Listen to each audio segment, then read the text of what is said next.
मैं एक लड़के को ट्यूशन पढ़ा रही थी जो 10वीं में 2 बार फेल हो चुका था। वो 13 साल का नहीं बल्कि 17 साल का था।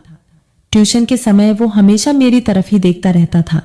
एक दिन वो सीधा मेरे कमरे में आ गया और कहने लगा, मैडम, मैं आपको जितने भी पैसे चाहिए उतने पैसे दे दूंगा, लेकिन आप मुझे मेरे दिल की तसल्ली तक खुश कर दो।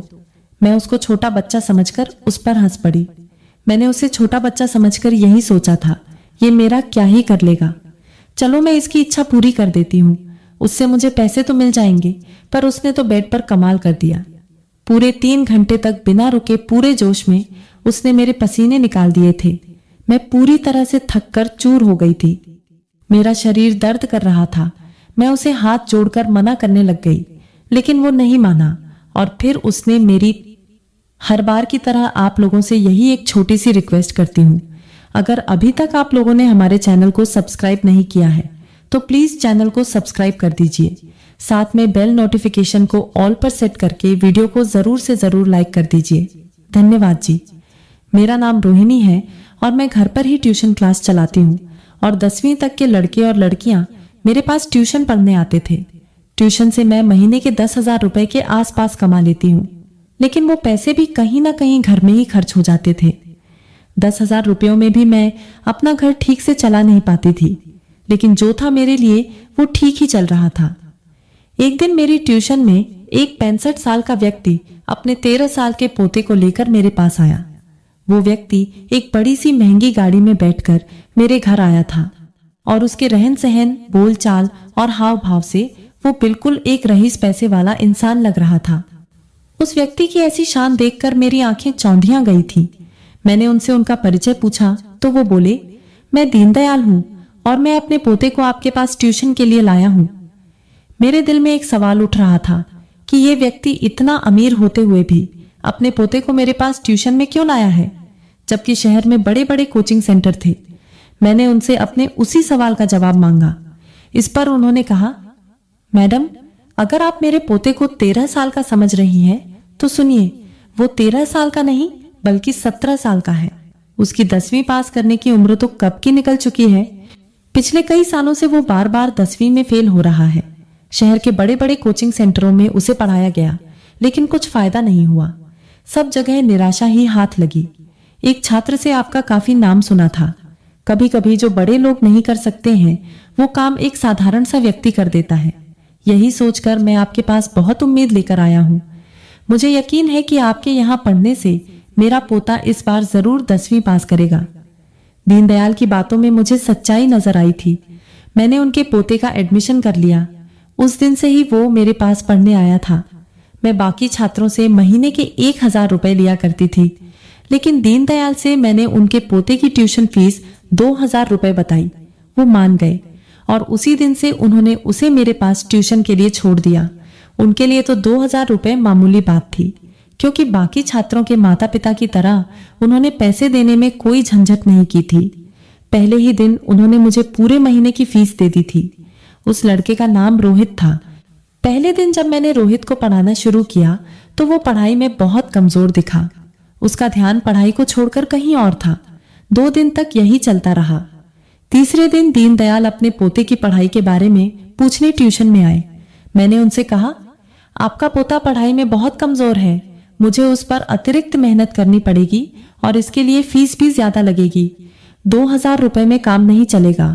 आपके पोते पर ज्यादा ध्यान देना पड़ेगा। इसके लिए आपको महीने के 5,000 रुपए अलग से देने होंगे। मुझे इसको एक्स्ट्रा टाइम भी देना होगा। दीनदयाल ने कहा, मैं आपको 5,000 की जगह 10,000 रुपए दूंगा, लेकिन इस साल मेरा पोता 10वीं में पास होना चाहिए। अब मैं अतिरिक्त पैसे ले रही थी, इसलिए मैंने अतिरिक्त क्लास के लिए भी हाँ कर दी। दोपहर 2 बजे से 3 बजे तक बाकी सारे छात्र ट्यूशन खत्म करके अपने अपने घर चले जाते थे, लेकिन रोहित 3 बजे से लेकर शाम के 5 बजे तक अकेला ट्यूशन में रुकता था। उस वक्त मेरे घर पर कोई नहीं होता था। एक दिन जब सारे छात्र चले गए तो मैं भी थोड़ा आराम करने के इरादे से किचन में पानी पीने के लिए चली आई। जब किचन में से बाहर आई तो मैंने देखा कि रोहित मोबाइल चला रहा था।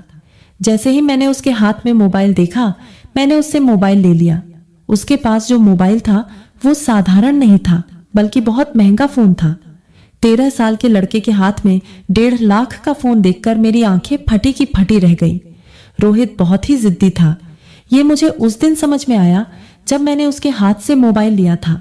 वो मोबाइल वापस लेने के लिए बहुत जिद करने लगा। इस खींचातानी में मेरी ओढ़नी नीचे गिर गई थी और रोहित की नजर अचानक गलत जगह पर टिक गई। वो एकटक बस मुझे देखता रहा। उसकी नजर को समझते ही मैंने उसे उसका मोबाइल वापस दे दिया और तुरंत अपनी ओढ़नी संभाली। मैं रोहित को छोटा समझती थी, लेकिन उसमें बच्चों जैसे कोई अंश नजर ही नहीं आए। मैंने उसे उसका मोबाइल दे दिया और उसके बाद मैंने उससे कुछ नहीं कहा। मैंने उससे कहा, ट्यूशन खत्म हो गई है, अब तुम घर जाओ। तब वो मेरे पास आकर बैठा और बोला, टीचर जी, मुझसे गलती हो गई। ये बोलते बोलते उसने मेरा हाथ अपने हाथ में ले लिया। उसका स्पर्श मुझे किसी बड़े व्यक्ति की तरह महसूस हुआ। वो मेरे पास बैठा था। तभी मेरा पति घर आ गया। मेरे पति ने हमारी ओर ज्यादा ध्यान नहीं दिया, क्योंकि वो रोहित को एक छोटा लड़का समझता था। जब दीपक घर आए तो मैंने उसका उतरा हुआ चेहरा देखा। मैंने रोहित से कहा, मुझे तुमसे कोई नाराजगी नहीं है, अब तुम घर जाओ, ट्यूशन का समय खत्म हो गया है। रोहित ने मेरा हाथ छोड़ा और वो चला गया। मैं अपने कमरे में चली आई और मेरे पति से पूछने लगी, दीपक क्या हुआ है, तुम्हारा चेहरा इतना उतरा हुआ क्यों है? इस पर वे बोले, इस महीने मेरी तनख्वाह कमाई है। उसके उतरे चेहरे को देखकर मैंने उसे अपनी अलमारी में से 10,000 रुपए निकाल के दिए। मैंने उन्हें बताया कि मैं अपने ट्यूशन क्लास से अच्छी कमाई कर रही हूँ। पैसे देते ही दीपक ने मुझे गले से लगा लिया। जब उसने मुझे गले लगाया तो मेरी नजर कमरे के दरवाजे पर गई, जहां मुझे रोहित दिखा। वो हमारे कमरे में झांक रहा था। उसे देखते ही मैंने कहा, रोहित तुम यहाँ? तब वो दीपक के सामने हिचकिचाता हुआ बोलने लगा। रोहित ने कहा, टीचर जी, मुझे मैथ का एक सवाल समझ में नहीं आ रहा था, इसलिए मैं रुक गया था। तब दीपक फ्रेश होने के लिए बाथरूम में चला गया। मैं रोहित को लेकर बाहर हॉल में आई। बेडरूम में ट्यूशन लेना बहुत मुश्किल होता है, क्योंकि बच्चों की नजरों में क्या आ जाए ये कहा नहीं जा सकता है। हॉल में आते ही रोहित ने कहा, गणित में कल समझ लूंगा, और फिर वो घर चला गया। अगले दिन रोहित एक्स्ट्रा क्लास के लिए 3 से 5 तक रुका। उसे मैं थोड़ा अभ्यास देकर अपने बेडरूम में चली गई। आज शाम मैंने तय किया था कि मैं अपने लिए एक जोड़ी झुमके खरीदूंगी। यही सोचकर मैंने अलमारी देखी तो वहां केवल 5,000 रुपए थे। पूरे 10,000 रुपए गायब थे। मुझे कुछ समझ में नहीं आया। आखिरकार मेरी आंखों में आंसू आ गए। तभी अचानक रोहित वहां आ गया। उसने मेरे आंसू पोंछे और मुझसे पूछा, क्या हुआ? मेरी समस्या सुनकर रोहित अपने बैग से 10,000 रुपए लाया और मेरे हाथ में रख दिए। मैंने भावुक होकर उसे गले लगा लिया। हालांकि मैं भावनाओं में बहकर उसे गले लगाया था, लेकिन रोहित ने मुझे कुछ अलग तरीके से पकड़ा था। उसका स्पर्श मुझे गलत जगह हो रहा था। जब अचानक मुझे उसका ऐसा स्पर्श महसूस हुआ तो मुझे एहसास हुआ कि रोहित अब छोटा नहीं रहा।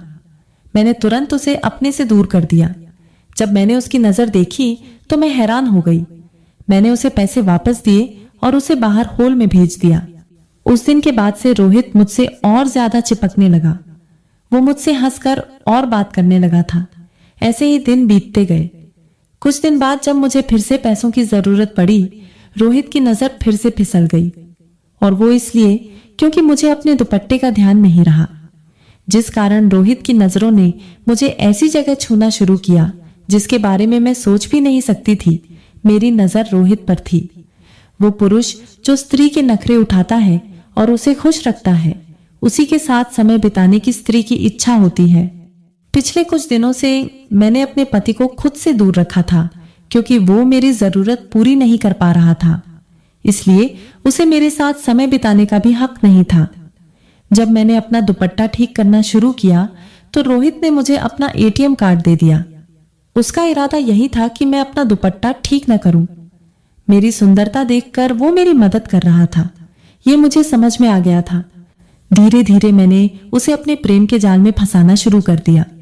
अब उसका ध्यान पढ़ाई से हटकर मुझ पर ज्यादा था। मुझे भी इसका ध्यान अपनी ओर से हटने नहीं देना था। एक दिन शाम को रोहित के दादाजी उसे लेने आए। उन्होंने कहा, आपसे रोहित की ट्यूशन लगाकर मैंने सही निर्णय लिया है, क्योंकि उसे ट्यूशन में आने की बहुत ज्यादा चाहत होती है। रोहित को पढ़ाई की चाहत थी या किसी और चीज की, ये उसके दादाजी को नहीं पता था। एक बार रोहित ने मुझसे कहा, टीचर, आप साड़ी से भी ज्यादा अच्छी छोटे कपड़ों में लगोगी। तब एक्स्ट्रा क्लास के समय रोहित मुझे शॉपिंग के लिए मॉल में ले गया। उसने मुझे बहुत महंगे कपड़े खरीद कर दिए। मैंने उससे कहा, तुम मुझ पर इतना पैसा खर्च कर रहे हो, अगर तुम्हारे दादाजी को पता चल गया तो? इस पर रोहित ने कहा, अगर दादाजी को पता चला कि मैं कितना पैसा खर्च कर रहा हूं तो भी वे मुझे कुछ नहीं कहेंगे, क्योंकि मेरे खर्च के लिए वे खुद पैसे मेरे अकाउंट में डालते हैं।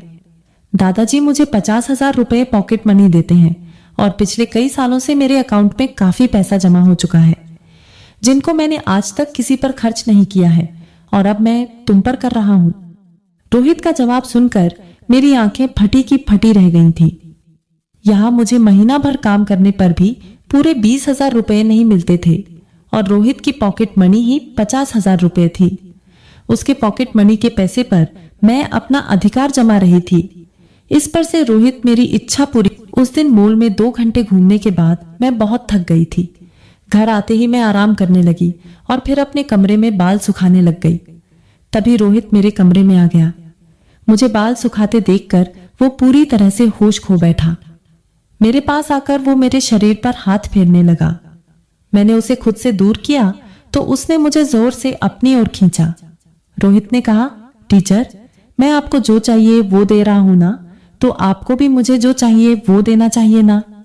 रोहित ने मुझे अपनी अनुचित इच्छा व्यक्त की।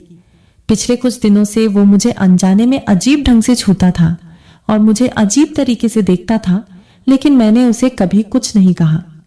अब अचानक उसने अपनी अनुचित इच्छा जाहिर कर दी थी। मैंने रोहित से कहा, अगर मैं तुम्हें मना कर दूं तो? इस पर उसने कहा, तो मैं तुमसे दूर चला जाऊंगा। जब मुझे समझ आया कि अगर रोहित मुझसे दूर हो जाएगा तो मुझे उससे मिलने वाली आर्थिक मदद और मेरा खर्च सब कुछ बंद हो जाएगा, तब मैं घबरा गई। मुझे पैसों की बहुत जरूरत थी। मेरे पति की 20,000 रुपए की सैलरी में कुछ भी पूरा नहीं हो पाता था। हमारे 14 साल के बेटे को भी हमने पढ़ाई के लिए उसकी मामी के पास छोड़ रखा था और उसकी पढ़ाई के पैसे भी हमें बीच बीच में उसे भेजने पड़ते थे। ये सब सोच विचार करके मैंने विरोध छोड़ दिया और रोहित को वो सब कुछ देने के लिए तैयार हो गई जो वो चाहता था। मुझे लगा कि रोहित को इन सब बातों की ज्यादा जानकारी नहीं होगी और वो क्या कर लेगा। लेकिन जब वो मेरे पास आया तो उसने किसी अनुभवी व्यक्ति की तरह मेरे साथ समय बिताना शुरू कर दिया।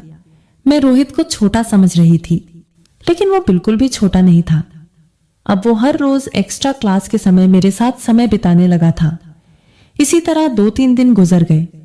एक दिन मैंने रोहित के पास ऐसी गोलियां देखी जो नहीं होनी चाहिए थी।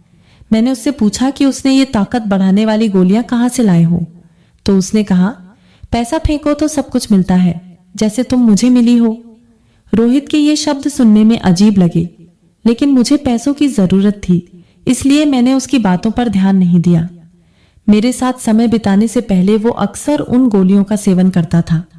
मैंने कई बार उसे वो गोलियां लेने से मना किया, लेकिन एक बार जब वो बिना गोलियों के मेरे साथ समय बिताने आया तो उसने खुद को कमजोर महसूस किया। रोहित खुद को बड़ा समझता था और ये दिखाने के लिए वो सब कुछ कर सकता था। वो उन ताकतवर गोलियों का सेवन करता था। उस दिन रोहित को चक्कर आ रहे थे, फिर भी उसने मेरे साथ समय बिताने में कोई झिझक नहीं दिखाई। रोहित मेरी हर जरूरत को पूरा कर रहा था और मैं उसे वो खुद दे रही थी जो वो चाहता था। इन सारी बातों की मेरे पति दीपक को जरा भी खबर नहीं थी। मैंने अपने पति से ये कह रखा था कि मेरे पास 2-3 कमजोर छात्र हैं जिनकी मैं पढ़ाई में मदद कर रही हूँ। उनके माता पिता ने उस लड़के की ट्यूशन करने के लिए मुझे 20,000 रुपये फीस दी है। इस सोच से दीपक सोचता था कि उसे ही फायदा हो रहा है। उसे मेरे और रोहित के रिश्ते के बारे में जरा भी जानकारी नहीं थी। एक दिन मेरे मोबाइल पर मेरी बहन का फोन आया। अंकिता ने मुझे फोन पर जो कुछ भी बताया उसे सुनकर तो जैसे मेरे पैरों तले से जमीन खिसक गई। जब उसका फोन आया तब मैं रोहित के साथ रंगरेलियां मनाने में व्यस्त थी। रोहित को चक्कर आ रहे थे और वो मेरे बिस्तर पर पड़ा हुआ था। मेरी बहन की बात सुनते ही मैंने रोहित को खुद से अलग किया। अंकिता ने कहा, रोहिणी, अपने बेटे को अभी के अभी यहां से ले जाओ। तुम्हारी स्थिति को ध्यान में रखकर मैं उसे पढ़ा रही थी, लेकिन उसने ऐसा काम किया है जिससे मेरी इज्जत पर दाग लग गया है। अंकुश जहां ट्यूशन पढ़ने जाता था वहां उसने अपनी ट्यूशन टीचर पर बुरी नजर डाली है, इसलिए टीचर ने उसे ट्यूशन से निकाल दिया है। मेरे बेटे की हरकत सुनकर मुझे समझ नहीं आ रहा था कि मैं उसे किस मुंह से बोलूं, क्योंकि मैं खुद एक टीचर होने के बावजूद कुछ पैसों के लिए एक 17 साल के लड़के की अनुचित मांगे पूरी कर रही थी। उस दिन मुझे समझ आया कि अगर समय रहते रोहित को ये सारी बातों के लिए मैंने मना कर दिया होता और उसे बिना वजह अपने प्रेम के जाल में न फंसाया होता, तो आज मेरे बेटे ने ऐसा कुछ नहीं किया होता। अंकुश ने जो किया था वो मेरी ही गलतियों का परिणाम था। मुझे अपनी गलती का एहसास कराने के लिए ही शायद ये सब भगवान की मर्जी से हुआ था। उस दिन मैंने रोहित द्वारा दिए गए सारे गिफ्ट और पैसे वापस कर दिए और उसे मेरी ट्यूशन में आने से सख्त मना कर दिया। रोहित द्वारा ली जा रही दवाओं का बुरा असर दिखने लगा था, इसलिए उसने पढ़ाई पर ध्यान देने का फैसला किया। उसे ये एहसास हो गया था कि उसने बहुत कम उम्र में एक बड़ी गलती की थी। उस दिन के बाद से उसने पढ़ाई पर ध्यान देना शुरू कर दिया। मैंने ट्यूशन पढ़ाना बंद कर दिया था, क्योंकि पिछले महीने में मैंने जो कुछ भी किया था उसका मुझे बहुत पछतावा था। मैं उस बारे में अपने पति से कुछ नहीं कह सकती थी और न ही मैं अपने 14 साल के बेटे से नजरें मिला सकती थी। अंकुश ने जो किया था वो गलत था, लेकिन मैं उसे किस मुंह से डांटूं ये मुझे समझ नहीं आ रहा था। उस दिन से मैंने ठान लिया कि जो मेरे पास है उसी में खुश रहूंगी। पैसा सब कुछ नहीं होता, पैसे से बढ़कर संस्कार होते हैं। मैंने अपने बेटे और मेरे विद्यार्थियों को संस्कार देना भूल गई थी। पैसे कमाने की धुन में मैंने अपने संस्कारों को खो दिया था। भगवान ने मेरे बेटे से गलती करवाकर मुझे मेरी गलती का एहसास करवाया है। उस दिन से मैंने अपने अंकुश को अच्छे संस्कार देने शुरू कर दिए। ये कहानी हमें सिखाती है कि पैसे की लालच या आर्थिक मजबूरी में कभी भी नैतिकता, संस्कार और आत्मसम्मान को मत बेचो। रोहिणी एक टीचर होते हुए भी पैसों की कमी में अपने 17 साल के छात्र रोहित के साथ अनुचित संबंध में पड़ जाती है। वो सोचती है कि इससे उसकी आर्थिक समस्या हल हो जाएगी, लेकिन ये छोटी सी लगने वाली गलती उसके पूरे परिवार को तबाह कर देती है। उसके बेटे अंकुश ने भी अपनी ट्यूशन टीचर के साथ गलत हरकत की, जो रोहिणी की ही गलतियों का सीधा परिणाम था। कहानी का मुख्य संदेश है, जो गलती आज छोटी लगती है कल वही बड़ी तबाही मचा सकती है। सच्ची खुशी और संतोष अपने संस्कारों में, ईमानदारी में और सही रिश्तों में है, न कि पैसे या अनुचित सुखों में। टीचर छात्र जैसे शक्ति असंतुलन वाले रिश्तों में भावनात्मक या यौन शोषण हमेशा विनाशकारी होता है और इसका बोझ अक्सर सबसे कमजोर पक्ष पर पड़ता है। अंत में रोहिणी ने अपनी गलती मानी, सब वापस किया और बेटे को अच्छे संस्कार देने लगी। ये दिखाता है कि पछतावा व्यर्थ नहीं जाता है अगर वो बदलाव लाए। ये कहानी उन लोगों के लिए एक सशक्त चेतावनी है जो आर्थिक तंगी में गलत फैसले लेते हैं। पैसा सब कुछ नहीं होता, इज्जत, परिवार और संस्कार ही असली धन है। समय रहते सुधार कर लो, वरना कर्म का फल सबको भुगतना पड़ता है। इन्हीं पंक्तियों के साथ मैं आपसे विदा लेती हूँ। आशा करती हूँ कि ये छोटी सी कहानी आपको पसंद आई होगी। इस कहानी में इतना ही। मैं मिलती हूँ आपसे एक और नई कहानी में। तब तक के लिए आप लोग अपना ख्याल रखिएगा और अगर अभी तक आप लोगों ने चैनल को सब्सक्राइब नहीं किया है तो प्लीज चैनल को सब्सक्राइब कर लीजिएगा। Thank you for watching this video.